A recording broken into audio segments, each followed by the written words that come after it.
రండి డాక్టర్ గారు, రండి రండి. హలో సార్, ఎలా ఉన్నారు? మీరు ఇచ్చిన మెడిసిన్ వాడుతున్నాను అండి. మీరు డాక్టర్ అవ్వాలనుకున్నారా అసలు చిన్నప్పటి నుంచి కూడా?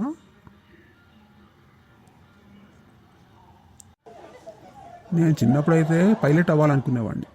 విమానాలు గట్టాలో చూసి పైలట్ అయిపోవాలి అనుకునేవాడిని.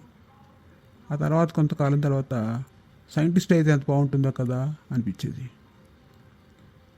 ఆ తర్వాత ఇంజనీరింగ్ అవ్వాలని, ఇంజనీర్ చేయాలని. ఇప్పుడైతే మళ్ళీ కిడ్గా ఉంటే ఎంత బాగుంటుందో కదా అనిపిస్తుంది నాకు. మీరు కిడ్ అంటే గుర్తొచ్చిందండి. ఇందాకనే మా పక్కింటి ఆవిడ వాళ్ళ అబ్బాయిని ఒరే స్కూల్ టైం అయింది లేవరా లేవరా అని పిలుస్తోంది, చెప్తుంటే వాడు నేను స్కూల్కి వెళ్ళనమ్మా అన్నాడు. అదేంట్రా స్కూల్కి వెళ్ళాలి కదా, నువ్వు వెళ్ళాలి కదా లే అంట. అంటే నేను వెళ్ళాలనుకోవట్లేదు, వెళ్ళను అంట.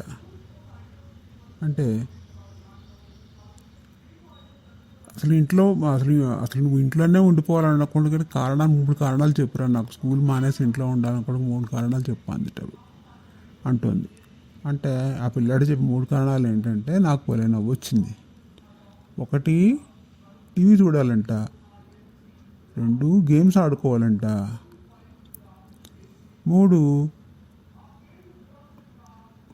డుమ్మా కొట్టి ఫ్రెండ్స్ అందరితో కబుర్లు చెప్పుకోవచ్చు.